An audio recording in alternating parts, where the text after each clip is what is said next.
Yesterday, we talked about the reports from the first day of joint practices between the Philadelphia Eagles and the Cleveland Browns, and the consensus was it was a pretty even split. Browns held their own in some regards. Eagles won some parts, but overall a pretty even split. The reports from day two, not as positive in terms of the Cleveland side of things. From all accounts, it appears the Eagles did what they did to almost every team in the NFL last year, and that was impose their will and come out on top.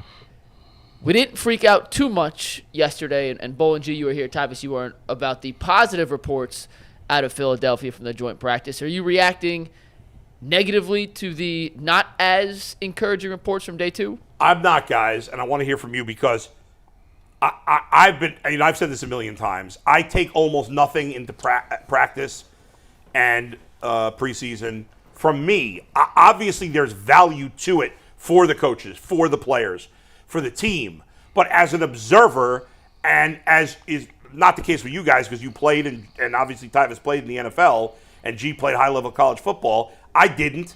So for most of us who don't even know what it's like to be on that realm of playing, we don't, like, who the hell knows? I don't know what these guys are working on. It's just like with spring training, right? Sometimes a pitcher will get blown up in spring training, and you'd be like, oh, well, should I worry about that? And then it'll be like, no, he was working on a slider that day. He was only throwing sliders, or he was only throwing changeups. I don't say that to apologize for Deshaun Watson, because when I was told yesterday that Deshaun Watson played great, I didn't care about that either. All that matters to me is how you play in the regular season. Now, how you get there, okay, you're figuring out how to get there, but football has become such a monster, we overcover it at this point. We're all part of that. So it gets so analyzed to death that we make a bigger deal of things that I don't think are that big a deal. But Tyvis, let's start with you because you weren't here yesterday. Mm-hmm. Is it big deal, little deal, no deal? I mean, it's in the middle. Yeah. Am I happy about it? Yes and no. The thing about this is that, it was good to see them have a good day and a bad day. Now, the way that these joint practices, let's take you behind the NFL scenes for practices. So maybe on Monday it was all first and second down day, So you running a bunch of first and second down plays. If you get the first down, you win that rep. Okay? Today or yesterday might have been third downs red zone period, which it usually is. So if they didn't have success on third down or in the red zone, I think it was good for the Browns because up until this point, all we've been hearing about is, oh, they're great. Deshaun Watson look like this. That offense looks like that. We seen them against the Redskins for one drive. They look magnificent. But it hasn't been too many times where we said that they've not looked great. I think what happened yesterday, if they did get dominated in practice, it's a good thing because now it challenges not only the players but the coaching staff. We need to be better in the red zone and in the third down. Where did we struggle last year? The red zone. If we can't score in the red zone, then Kevin Stefanski now has to become a better play caller. He went up against a good defense who I don't know if they play him in the regular season or not. I don't think they do. No. But to go up against a team that went to the Super Bowl and to struggle like that is now challenging the players. They got to get better. Coach Stefanski and the play callers got to get better. So I think it was good for them to get dominated like this. Now, not great that they did it. Obviously, it was a practice, so it really doesn't matter. Obviously, the preseason games is pretty vanilla, so you're not going to really get a chance to see what you got anyways. But in practice, those two practices, it's a free fall. You call exactly what you want to call so you can see what works and what doesn't work. And yesterday, they found out a lot of things that they want to do on third down or in the red zone don't work. So now it's back to the drawing board for Stefanski. The good news is today is, August 16th? The season don't start to September 10th. He got, 24 days to figure this thing out. I think it was good that the Eagles got something off like this to happen, and it'll make the Browns a better team moving into the season. Gee, what say you? I don't. It's not earth shattering. It's like, I can give you an example. Being just back in high school, we won a state championship, and then the next year it was brand new people playing, and so what ended up happening was, we had a group of individuals that didn't have much experience, and we was going through our scrimmages, and we were scrimmage St. Ignatius, and I remember scrimmaging in Sandusky, and then coming back and scrimmage in Steubenville, and now being like the national champions, and we had all these Division I athletes. We went to Steubenville and won in a scrimmage by 1 point. And they're like, bro, you guys are going to be terrible. Like, we were still messing with rotations. I don't even think I was starting at that time. Like, it was just like we were still tinkering with different lineups. And I just remember going through that and being like, thinking that you were horrible. But it's always good to think that you're worse than you are than going into the season thinking you're better than you are. Because at least when you go into the season thinking you're worse than you are, and you get there and you're like, oh, well, we weren't that far off. Mm-hmm. Like we could. But if you go into that season thinking and like, oh, we way better than what we is, and we reading these press clippings, you're gonna be in trouble. I think Tyvis brings up a really good point. It's all about finding out what works, right? And sometimes when you're doing a new playbook, and this is what I've been talking about with the playbook, this is a brand new playbook. You're trying to implement a vertical passing game.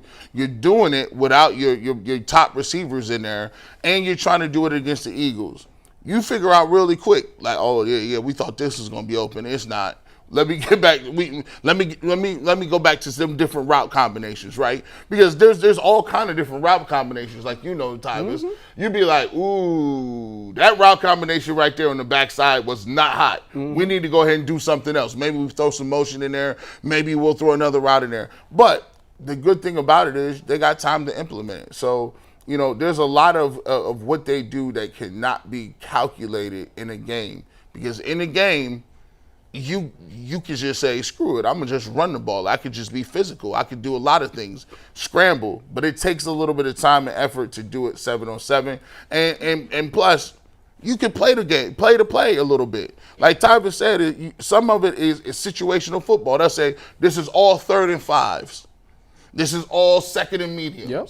This is all 3rd and 10. If you going all 3rd and 10 and you guys are out there running 7-on-7, you're not going to be getting 3rd and 10s because there's no threat of runs. There's no threat of the quarterback moving around. They know what's coming, so you really got to execute. So that's why I'm not really I'm not really too scared about anything about that. I just really think like you can't get too excited when practice is good, and you can't get too down when practice is bad. No. If you see that you're looking, like when we would go to training camp in 2012, 2013, some of those years, and you just look at training camp and you'd be like, there's not a lot of talented players here. At all. That's one thing. Mm-hmm. But that you could tell to some degree. But it's clear the Browns have talented players, but we never know as outsiders what they're working on that particular day. Exactly. So like, I don't know how to judge it. I can't. We judge these things the same way we judge regular season games, which doesn't make any sense. Yeah. Like, I don't care about Deshaun Watson's completion percentage in a freaking practice. You can't even calculate. Stupid. By the way, whoever tried to calculate that, you can't.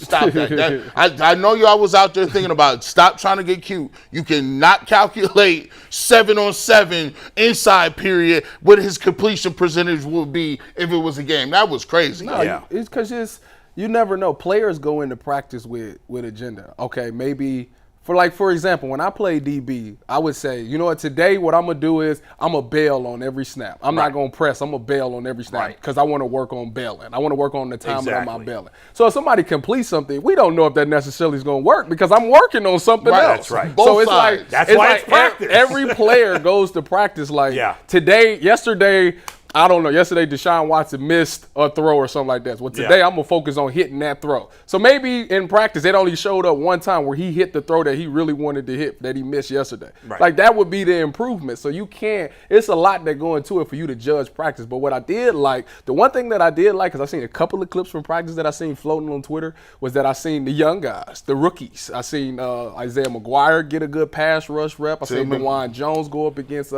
Brandon Graham, excuse me. He had a good rep against him. So it was nice to see those young guys in there having some production against, a team that went to the Super Bowl last year. So maybe once AB has actually got a good draft. Mikey? I do want to mention, just so people know, we're not trying to create hysteria or fear out of nothing. A lot of the... What hysteria or fear? We all said it's no... No, I know. But the reason we're even having this discussion is a specific article came out from Zach Jackson. And we like Zach. He's been on the show before. This was the article he tweeted. The Browns got some good work in Philly. We've got some new tidbits and a look at the Browns versus a quality opponent. How about a stock report? And he does this weekly for stock up, stock down. And as part of this article, in the stock down section, this is what kind of went viral on Browns Twitter yesterday. Anthony cut right to it. But he wrote, in the stock down column. The passing game has been completely unimpressive. Anything that involves Deshaun Watson remaining in the pocket has been an adventure.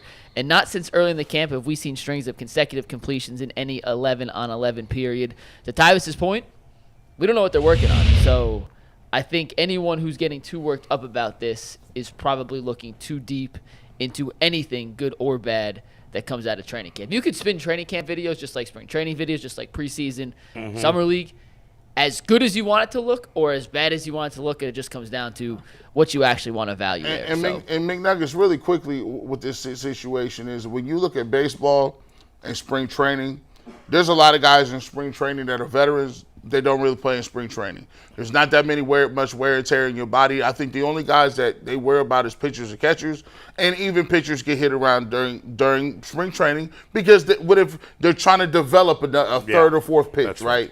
And so the same thing. But here's the thing about football. One of the things that what I believe Zach is seeing right now is called camp fatigue. Like, when you start, one year we were at OU and we started because we had one of the first games of the year. I think one of our games we actually played almost in August. And we had to start 2 days further ahead to be ready for that game. And so we reported to camp 2 weeks before anybody else was. And so when you report to camp, and the Browns have been in a Hall of Fame game, and they went to the Greenbrier, you got to think about it. They've been there longer practicing more than anybody. So after a while, you get to about this point of the training camp, and you're like, listen, we got to see some different people. I'm tired. My legs is tired. You know what I'm saying? Especially if your coach has been working you hard and stuff like that. And a lot of times, if you got more guys out, you got rookies taking those reps. You got to think about it. Rookies don't know how to practice like a pro, right? I'm sure when you get in there, they be like, hold on, what the?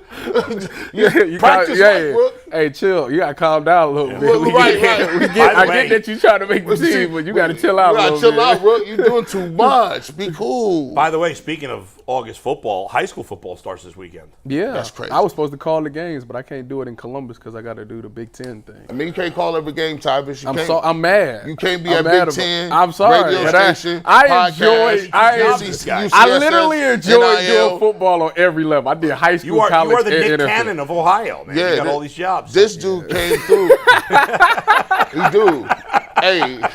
But look, go back to the joint practice thing. The one thing the things that I like about joint is one positive thing that can come out of joint practice. Yes, you get to go up against another defense and you get to find out if your stuff works or not because they are experts at what they're running. So obviously, if you run it against a scout team, 9 times out of 10, I've been on scout team, they probably telling you, don't pay attention to this so we can hit that route. Like, that's the type of thing that they do on scout team. When you going up against another team that's perfected and they run it and that's their bread and butter, obviously they're going to be the experts at it. So you'll find out what the weaknesses or the strengths of that defense is. So that's what happened yesterday with Kevin Stefanski and his offense. He got to see what the strengths and the weaknesses of what he's calling is. And secondly, the next best thing about it is you going against, for like our secondary, think about this, our secondary, they're young. You think about the Eagles secondary, you got Darius Slay, you got James Bradbury. James Bradbury is a great story for people that don't know. James Bradbury, as a rookie, gave up 300 yards to Julio. I thought his career was over. He resurrected his career with the Giants, came back, had a strong season with Philly last year. I think he was all-pro last year. So his ups and downs and his trials and tribulations is ridiculous. But think about this. As you get to practice with these guys, and I didn't think that this took place until I actually was in the league. After practice is over, you actually go up to them and you pick their brain. And they actually, like Darius Slay, he's like one of the coolest dudes. You ask him like, hey, you've been playing, you played for Jim Schwartz or you've been in this defense, when you playing it, now that I'm in this defense, like tell me what some things you look at and how do you play corner to be successful? And believe it or not, he'll be like, oh, this is exactly what I do, young buck. I do this, that. Look at this. When you see this, this is what's coming. Know that you got help right here. So really what I'm saying is our defense has a chance to pick the brain from a team that went to the Super Bowl that's been under Jim Schwartz. If they pick their brain right, then they can become that type of defense later on. And that's what's the second positive thing about joint practices. You get to be around these guys that's been to Pro Bowls or all pros, and you get to ask them questions about how they do certain things and how they became successful. And believe it or not, they will tell you. By the way, speaking of which, I saw Myles Garrett and I think it was Lane Johnson Yep. Correct. working together after they were schooling each other. a little bit. Yeah. Listen, that's another thing. I saw them working together. Yeah. And the one thing that I think does translate is up front. Like up front, when you're doing pass rush, that's translatable because it's just one-on-one stuff. Like you're just working your moves, working your get off, working those things. And the thing that really shined was the fact that Myles Garrett and Zadarius Smith was unblockable. Yeah.